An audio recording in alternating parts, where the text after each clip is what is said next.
Hello, my name is Rachel Eichley, and this is a presentation for Eastern University's DTSC 690, Ethical and Philosophical Issues in Data Science. Today I'm going to be exploring an area of study that has been, and continues to be, greatly impacted by advances in data science, the study of the human genome and how it applies to psychiatric genetic testing in pediatrics.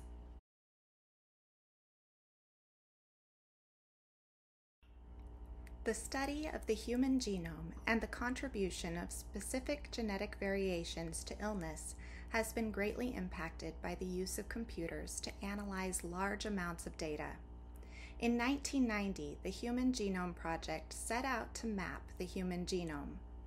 In the beginning, this was slow work that needed to be done by hand, but the introduction of computers to the project sped up the process. Over the past 30 years, data science has come a long way in being able to use computers to analyze data. Because of the large amounts and complexity of the data involved, researchers are using machine learning and deep learning to identify and predict genetic disorders. One particularly complex field to which this is being applied is psychiatry, where work is being done to try to find genetic sequences associated with highly heritable psychiatric disorders. As more discoveries are made, those who seek to use this information need to be aware of and take into consideration the ethical impacts of those discoveries. One of the most vulnerable groups that may be impacted by this research is children. In this presentation, I will be exploring the benefits, concerns, limitations, and potential future use of machine learning and artificial intelligence in psychiatric genetic testing for children.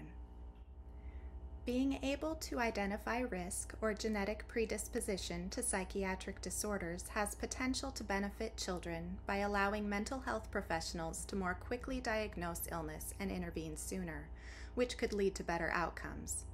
One specific type of intervention is pharmacogenomics. Typically, when a person is treated with psychiatric medicine, there can be a lot of trial and error to find the best treatment, which takes a lot of time and may involve unpleasant side effects. Since medications work differently with different people, pharmacogenomics seeks to match medications that work with a person's genetics. There is a lot of debate as to whether this approach works at this time, but some psychiatrists are using this, and some insurers are starting to provide coverage for it. When taking this approach with children, however, special considerations need to be made for where they are in their development, as children's brains are still growing and are different from adults. If this approach to precision medicine were refined, artificial intelligence could use data such as age, weight, and symptoms in combination with genetic information to suggest targeted pharmacological treatment tailored to a specific individual. Beyond helping diagnose and treat children within a typical family, some have suggested using genetic testing as a type of pre-adoption screener. The benefits of this would be to use it to help match children for adoption with families who have ancestral connections to them, or to match them with adoptive parents who are willing, able, and prepared to support children with specific genetic disorders. When applied to psychiatric genetic testing, this may do more of a disservice to children, potentially giving them a label that would make them less desirable and less likely to be accepted into a family. From an ethical standpoint, the risks to psychiatric genetic testing may outweigh the benefits. There are several areas of concern that should be considered when deciding whether to test: loss of autonomy and self-determination for the child, psychological impact on the child and family, discrimination, and privacy concerns are areas that adults should consider as they are deciding whether to genetically test young people. One of the biggest concerns that ethicists have with genetic testing for minors is that it takes away the autonomy of the child. Someone else is making a choice for them that could impact them for the rest of their lives. While there seems to be consensus around a patient's right to know their genetic information, some argue that individuals also have the right not to know. Parents and other adults making decisions on behalf of the child should not take this responsibility lightly. While some say there is no strong evidence to suggest that individuals would be impacted negatively, most of the literature from the professional genetics community indicates that the psychological impact of genetic testing for minors is a primary concern. There is concern that knowing certain information about one's genetics can impact their identity and how they perceive themselves. It could also impact the family, creating anxiety or guilt, and it may impact how they treat the child, either making them hypervigilant and looking for confirmation of a disorder, or using the genetic information to create a scapegoat. The impact can go beyond the family with discrimination by others in school and in the community. Teachers, coaches, and other people in a child's life may treat them differently if they knew there was a genetic predisposition toward certain conditions or traits. Labels have a negative impact on all children, but can be especially damaging for children in minority groups. This could play out on a larger scale if connections to specific mental health disorders were found to be prevalent in certain ethnic communities, leading to further racism. As the child gets older, discrimination could take other forms, limiting access to insurance, employment opportunities, housing, etc. In the United States, concerns about genetic information being used to discriminate led to the passage of the Genetic Information Non-Discrimination Act in 2008, which protects people and their blood relatives from being discriminated against in health insurance and employment due to their genetic information. While this is a good step toward protection, it is limited in scope and does not cover other forms of insurance such as life insurance or long-term care coverage. Protecting genetic information from those who would use it for discriminatory purposes is one aspect of privacy for which everyone should be concerned, but there are some privacy concerns that are very specific to children. Parents typically act on behalf of their children and are usually the decision makers when it comes to their children's health care. With genetic testing, there may be information produced that is of immediate importance to the child's condition, but there could be other information that is beyond the scope of what a parent needs to know, such as genetic markers for a condition that wouldn't present until adulthood, or a condition for which a child is a carrier but that they will not experience themselves. Some of this information may be valuable to relatives because of their shared genes, but should it be made available to them? Some make the argument that genetic privacy is a contradiction in terms, because genes are shared by family. Complicating the matter further, parents can have access to their child's genetic information before they are even born through prenatal screenings, possibly gaining even more information about their child than they would be able to gain in pediatric genetic testing, raising the question, which is more important, the reproductive rights of the parents, or the future privacy and autonomy of the child? With all of these concerns, guidelines have been developed to help professionals determine when it is appropriate to offer genetic testing in a pediatric setting. These include waiting to test for adult-onset conditions, gaining informed consent from parents, and providing genetic counseling by an educated professional. Dr. Wendy Chung simplifies some of the complexities of genetic testing for children by advocating for testing for news you can use. If it is determined that the testing would add value beyond the risks for the child's current treatment, then test. Otherwise, it is best to hold off.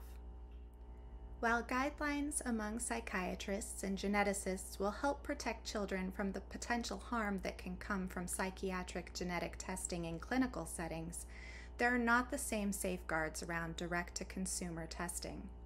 There is very little regulation around DTC testing, with some companies marketing directly to parents and providing instructions on how to register children. One of the biggest concerns around DTC tests is that consumers lack the benefit of genetic counseling to help them understand the results of the tests. Genetic information, especially as it relates to mental health, is complex. Psychological disorders have many factors, such as environment and cognition, as well as genetics, that influence each other.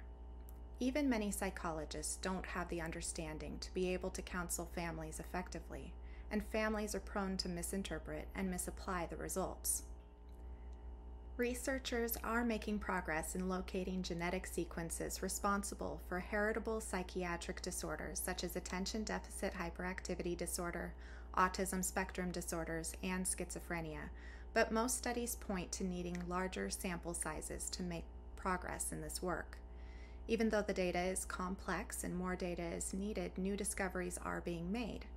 One recent study conducted by a team at Mass General Center for Genomic Medicine claims to have found a neurodevelopmental gene set that they have linked to multiple developmental disorders.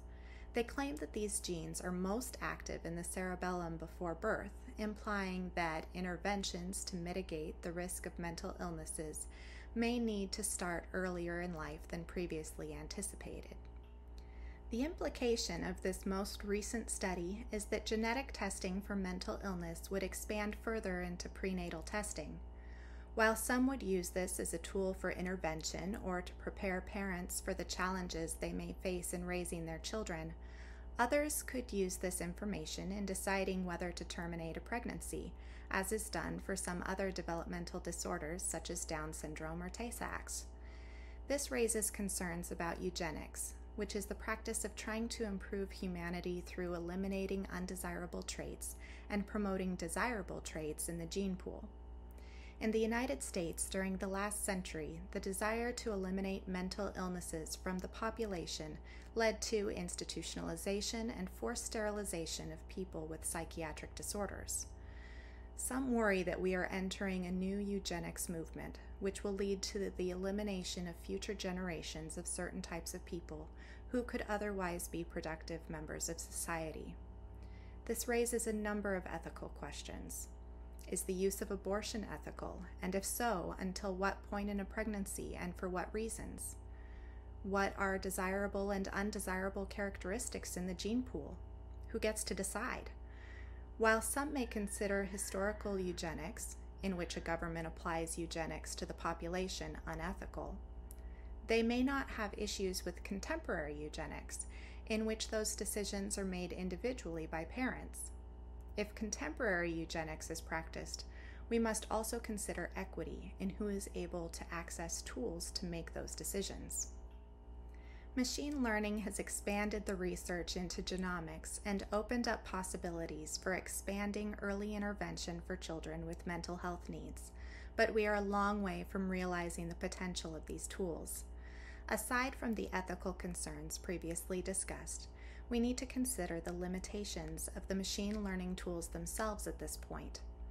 In training data sets, there may be multiple forms of bias. Research data has primarily focused on people with European ancestry and on adults, leaving other ethnic groups and children underrepresented. Furthermore, childhood onset diseases likely differ from their adult onset counterparts, requiring additional study to determine the differences in underlying causes. To make reliable tools, data scientists need good data, larger sample sizes, and better understanding of how deep learning arrives at conclusions when analyzing DNA to avoid information coming from an unexplainable black box. To gain enough information to effectively train algorithms, multiple data sets likely need to be combined, which means that researchers will need to be extra vigilant about protecting patient privacy. Data scientists continue to make progress in genomic research, and the future is full of possibilities for using machine learning and artificial intelligence to improve the psychiatric treatment of adults and children. Medical informaticist Dr. Herbert Chase imagines a future in which artificial intelligence tools scan entire medical records and are able to make personalized recommendations to doctors for individual patient care. Dr. Wendy Chung expands on this by proposing that DNA samples are taken at birth and included as dormant background information in the electronic medical record, providing access to the genetic information at appropriate times, such as when it can help explain symptoms or assist with prescribing the most effective medicine. Keeping in mind the ethical concerns, there is a lot of hope for the future use of machine learning and artificial intelligence in the study of genomics as it relates to psychiatric healthcare. Thank you for watching this presentation. If you would like to know more about this topic, please check out the following reference materials. Thank you.